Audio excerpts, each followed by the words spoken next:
मेरे प्रियो, यदि आप एक अच्छा जीवन जी रहे हैं, अच्छा जीवन जीने के बावजूद भी लोग आप पर उंगली उठा सकते हैं, क्योंकि स्वयं अय्यूब के ऊपर में उनके मित्रों ने उंगली उठाया कि नहीं उठाया? तू कुछ ना कुछ पाप किया है तभी बीमारी, ऐसा बोला कि नहीं बोला? इसलिए किसी के जीवन में बीमारी आता है तो हम ये नहीं कहना मेरे प्रियो कि कोई ना कोई पाप किया तभी इसके जीवन में बीमारी है। वो परमेश्वर जानता है, आप जानते हो क्या? इसलिए किसी के जीवन में अगर समस्या है, किसी के जीवन में बीमारी है, किसी के जीवन में तकलीफ है, तो आप तुरंत न्याय मत कर देना इन्होंने कुछ ना कुछ पाप किया है तभी इनके जीवन में समस्या आया है। ऐसा न्याय मत करना, ऐसा न्याय मत करना। आपके अंदर में सोच आ सकता है, आपके अंदर में विचार आ सकता है मेरे प्रियो, भावनाएं उड़ सकती है, ये व्यक्ति कुछ ना कुछ पाप किया है तभी इनके जीवन में समस्या है, ये व्यक्ति कुछ ना कुछ पाप किया है तभी इसके जीवन में बीमारी है। ऐसा आपके जीवन में विचार आ सकता है, लेकिन प्रत्यक्ष रूप से उनके मुंह के सामने कभी भी मत बोलना कि तू पाप किया है इसलिए बीमारी तेरे जीवन में हो सकता है। मेरे प्रियो, अगर परमेश्वर जानता है उनके जीवन में बीमारी परमेश्वर की महिमा के लिए आया है तो दोषी ठहरेंगे कि नहीं ठहरेंगे? अय्यूब के मित्रों ने ऐसे ही किया मेरे प्रियो। लास्ट में मेरे प्रियो, अय्यूब ने अपने मित्रों के लिए क्या किया? प्रार्थना किया मेरे प्रियो, क्योंकि परमेश्वर उनके ऊपर में क्रोध किया है मेरे प्रियो। इसलिए कभी भी एक निर्णय में मत पहुंच जाना मेरे प्रियो। मैं केवल एक कारण बता रहा हूं, लेकिन हम स्वयं निर्णय नहीं कर सकते। बीमारी आने का कारण मैं बता रहा हूं, पाप के कारण बीमारी आता है ना, एक कारण को बता रहा हूं, लेकिन हमको न्याय नहीं कर देना है कि तुम्हारे जीवन में बीमारी है पाप के कारण। तुम्हारे जीवन में जो बीमारी है वो पाप के कारण है, ऐसा हम तुरंत किसी के ऊपर में न्याय नहीं करना। हमें अपने जीवन को जांचना है, चेक करना है। हम किसी की बीमारी को नहीं जान सकते कि उनके जीवन में जो समस्या है किस कारण से है, वो परमेश्वर जानता है, हम नहीं जानते। और जब हम नहीं जानते हैं तो हम किसी के ऊपर में क्यों उंगली उठाएं? समझ रहे हो? इसलिए कभी भी किसी के ऊपर उंगली नहीं उठाना मेरा प्रिय। केवल वचन के अनुसार से हमें अपने जीवन को जांचने के लिए ये वचन में प्रचार करता हूँ। ये वचन मैं आपको नीचा दिखाने के लिए, आपको दुखित करने के लिए मैं इन वचनों का प्रचार नहीं करता, परंतु इन वचनों के द्वारा हमें अपने जीवन को जांचना है मेरे प्रियो, क्योंकि हम स्वयं नहीं जान सकते किसी के जीवन में अगर किसी प्रकार का बीमारी है वो किस कारण से, हमको कोई पता नहीं है मेरे प्रियो। हम स्वयं नहीं जानते, हम स्वयं नहीं जानते, क्योंकि हर एक व्यक्ति पाप करता है कि नहीं करता है? हर एक व्यक्ति पाप करता है। ऐसा नहीं कि अय्यूब धर्मी व्यक्ति बोला गया है, अय्यूब को धर्मी व्यक्ति बोला है, किस आधार पर धर्मी व्यक्ति बोला गया है इसको भी आपको समझना है मेरे प्रियो। आपके जीवन से पाप होता है, लेकिन अगर आप परमेश्वर के वचनों में चलने का प्रयास कर रहे हैं, परमेश्वर की सच्चाई में चलना चाह रहे हैं, चलने की चाहत आपके अंदर में है, चलने का भूख और प्यास आपके जीवन में, फिर भी आपके जीवन से जो त्रुटियां होता है मेरे प्रियो, परमेश्वर उसको नहीं देखता। इस बात को ध्यान रखिए। फिर भी आपके जीवन से आप गलती करना नहीं चाहते, फिर भी गलती होता है, उसको परमेश्वर उतना नहीं देखेगा। फिर भी आप परमेश्वर आपको धर्मी की दृष्टि से देखेगा। किसकी दृष्टि से देखेगा? धर्मी की दृष्टि से देखेगा, क्योंकि आप पाप जानबूझकर नहीं कर रहे हैं। आप जानबूझकर नहीं कर रहे हैं। जानबूझकर पाप में क्या आएगा? परमेश्वर चोरी करने के लिए मना किया है, लेकिन जानबूझकर पूरे प्लानिंग के साथ अगर आप चोरी करते हैं ना तो वो है पाप। समझ में आया? जानबूझकर जो पाप करता है तो मेरे प्रियो वो है पाप। लेकिन आप तो उन चीजों से बच रहे हैं, उन चीजों से बाहर निकल रहे हैं। जैसे जैसे पाप की जानकारी होती गया, पाप से बाहर निकल रहे हैं, सच्चाई के मार्ग में चल रहे हैं, तो आप एक धर्मी व्यक्ति हैं। और आपके जीवन में भी समस्या आ सकती है, कष्ट आ सकती है, लेकिन इसका कहने का मतलब ये नहीं है कि समस्या आ रहा है तो पाप की वजह से। हो सकता है मेरे प्रियो परमेश्वर को महिमा देने के भी आपके जीवन में समस्या और बीमारी आ सकती है। हालेलुया। तो यहाँ पर हम दो बातें यहाँ पर सीखे मेरे प्रियो, वचन के विरुद्ध चलने और परमेश्वर की सम्मति को तुच्छ जानने। यहाँ पर दो कारण आप लिख सकते हैं मेरे प्रियो। बीमारी आने का चौथा कारण क्या है? परमेश्वर के विरुद्ध में चलना। परमेश्वर के विरुद्ध में चलने के कारण, ये चौथा कारण है। परमेश्वर की सम्मति को तुच्छ जानने के कारण। अब जो वचन, जो कारण मैं बता रहा हूं मेरे प्रियो, उन कारणों को अपने जीवन में जांचना है। जो जो कारण हम बताते हैं उन कारणों के द्वारा अपने जीवन को चेक करना है। क्या आप परमेश्वर की सम्मति को तुच्छ जानते हैं? क्या मैं परमेश्वर की सम्मति को तुच्छ जानता हूँ? क्या मैं परमेश्वर के विरुद्ध में चल रहा हूँ? क्या ये आपको स्वयं चेक करना है, स्वयं जांचना है। और अगर आपको लगता है कहीं भी परमेश्वर के विरुद्ध में चल रहा हूं, तो तुरंत प्रभु के सम्मुख में बैठे, प्रभु की बस्ती में आ जाए और कहे, प्रभु जी आप मुझे क्षमा करें, मुझ पर अनुग्रह कर प्रभु, मैं तेरे विरुद्ध में चल रहा था, मैं तेरे विरुद्ध में कार्य कर रहा था, आप मुझे क्षमा कर, अब मैं तेरे विरुद्ध में नहीं चलना चाहता, मुझे उस पाप से बाहर निकलने के लिए मेरी मदद कर। मेरे प्रियो, परमेश्वर आपको बाहर निकालेगा और परमेश्वर आपको क्या करेगा? आशीषमय करेगा। आइए हम अगले वचन की ओर हम जाएंगे।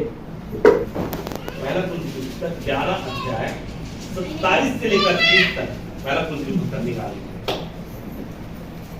11 इसलिए जो कोई अनुचित रीति से प्रभु की रोटी खाए, इसलिए मतलब जो कोई का मतलब समझ रहे हो?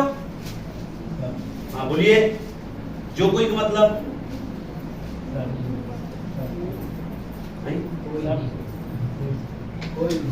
किसको बोल रहा है? जो कोई मतलब ये सब मसीह लोगों को बोल रहा है, विश्वासियों को बोल रहा है, विश्वासियों को नहीं। ये किसके लिए? जो कोई में विश्वासी लोगों को बोल रहा है। अगर विश्वासी होकर, अगवा होकर, शिक्षक होकर, मसीही होकर, मसीही हम सीधे रूप में बोल सकते हैं, मसीही होकर अनुचित रीति से प्रभु का रोटी खाए, अनुचित रीति से प्रभु भोज में शामिल हो, अनुचित रीति से प्रभु की रोटी खाए, हाँ, या उसके कटोरे में से पिए, प्रति माह हम लोग क्या करते हैं? यहाँ पे रोटी जो खाते नहीं और दाखरस पीते नहीं। अगर आप अनुचित रीति से उस रोटी को खाते और उस दाखरस को पीते हैं, हाँ, वह प्रभु की देह और लहू का अपराधी ठहरेगा। अनुचित रीति से अगर उसको लेते हैं तो प्रभु की देह और लहू का क्या ठहरेंगे? अपराधी ठहरेगा। हाँ, और तीसरा है ना, हो गया। इसलिए मनुष्य अपने आप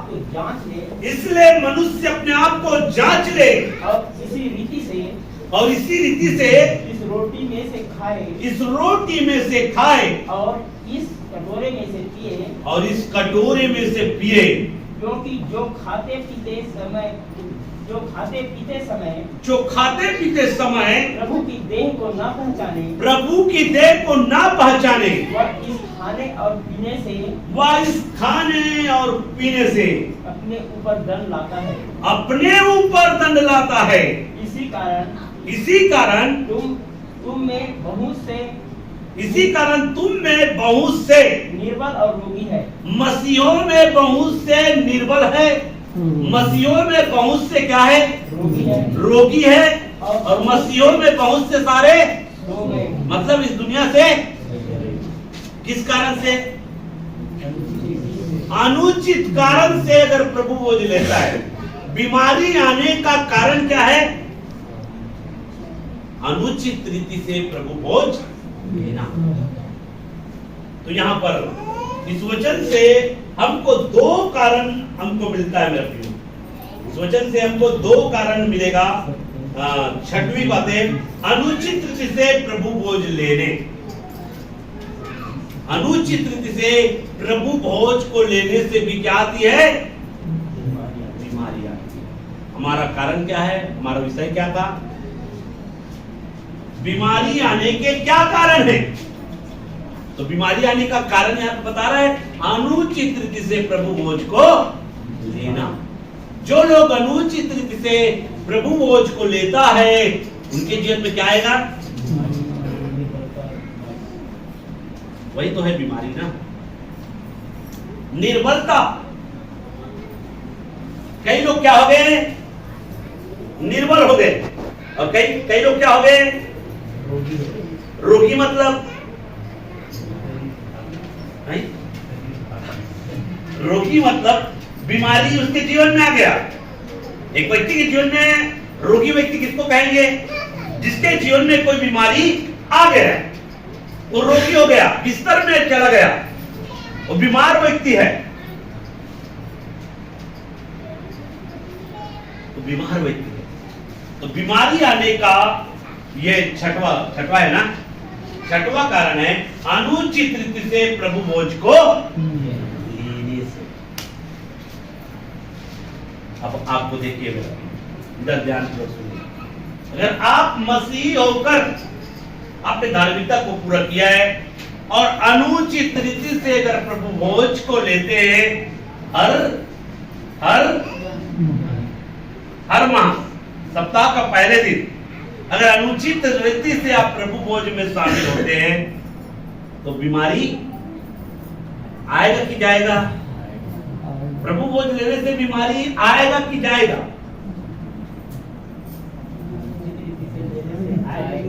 अनुचित रीति से प्रभु भोज लेंगे तो बीमारी आएगा, और सही रीति से प्रभु भोज लेंगे तो बीमारी जाएगा। बीमारी आएगा नहीं, जाएगा। इसलिए हमें अपने जीवन को क्या करना है?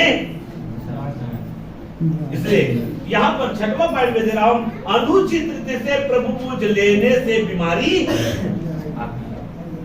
आने का ये भी कारण है, अनुचित रीति से प्रभु भोज लेना।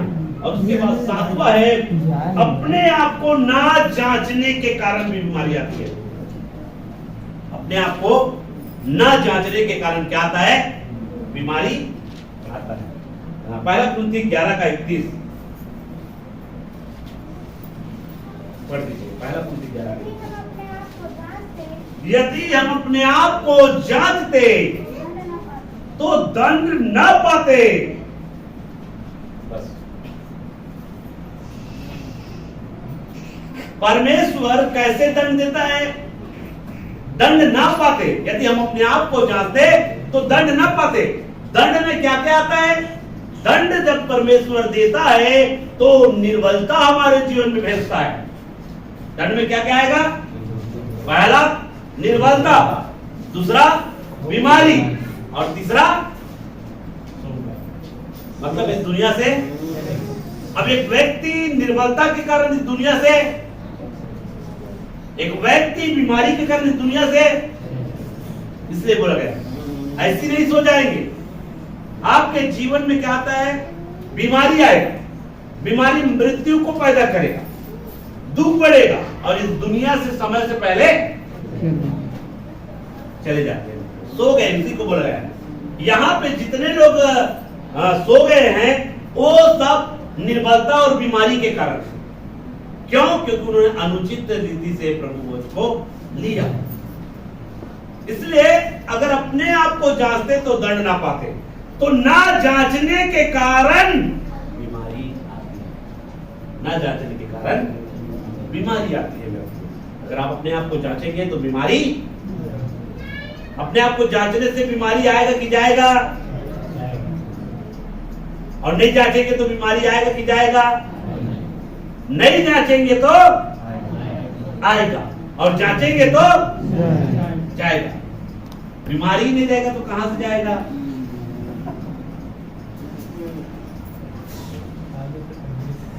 बीमारी रहेगा तब जाएगा, और बीमारी नहीं रहेगा तो नहीं जाएगा। नहीं है तो कहां से जाएगा? तो यहाँ पे टोटल जो है मैंने आपको 7 पॉइंट दे दिया है। आने वाले सप्ताह में बाकी पॉइंट और भी देखेंगे। तो टोटल 7 पॉइंट है। तो एक बार फिर मैं रिपीट कर देता हूं, बीमारी आने के क्या कारण है? तो मैंने 3 बातें बताया, पाप, लापरवाही और परमेश्वर को महिमा देना। उसके बाद मैंने 7 पॉइंट आपके सामने रखा।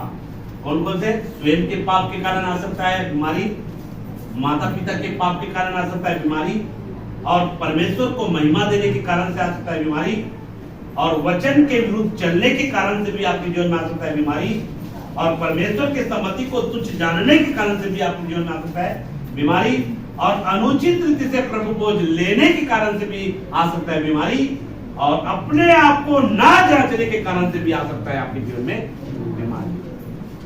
ठीक है? तो ये 7 कारण मैं आपके सामने रख दिया है।